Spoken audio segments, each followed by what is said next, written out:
What do you want the government to do for you? That's the question that 14,000 young people and children in England have been asked over the past year.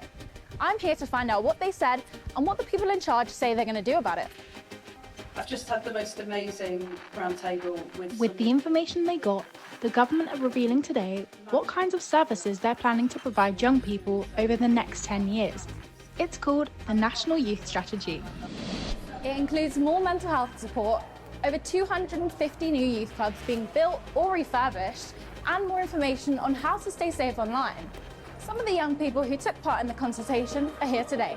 So what was it like taking part in something like this? It was quite enjoyable because you get to see the change that occurs throughout the time that you're doing it. We wanted to see how young people can evolve and help society more over time.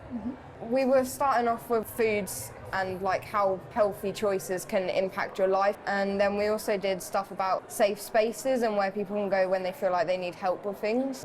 So, Esme, what type of things did you want to see addressed? I want to see that people actually looking that there isn't much space for young people like myself to go after school hours. The report said we're one of the biggest places in the world where our children feel isolated. Why do you think that is? I think it's definitely because people don't feel like they can, when they find a connection, they feel like it's just mainly over online. I want to see quality, not quantity, as homework where they can get help doing it. Yeah, kind of extracurricular help for children who might need it. Yeah, mainly outside of school. And why was it so important for you specifically to actually get in touch with the children instead of just, asking their parents or things like that?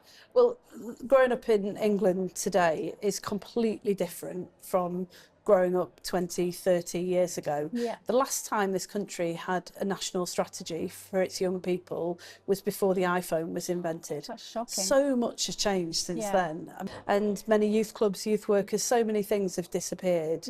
So we're investing £500 million in this youth strategy and in this nation's young people, but we're putting it behind young people's priorities for the first time ever. And the report said that kind of too many people in the UK feel very isolated. Do you have any idea where that stems from? The picture that was painted in the report was really stark. Young people told us that they are the most connected generation ever, but also the most isolated. Yeah. So many young people have found that the places and the spaces that they used to be able to go, like youth clubs, sports facilities and others, have disappeared.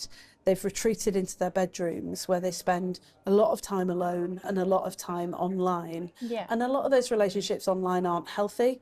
That's what this strategy is designed to address, that young people have an adult who they trust, they have places to go and they have things to do.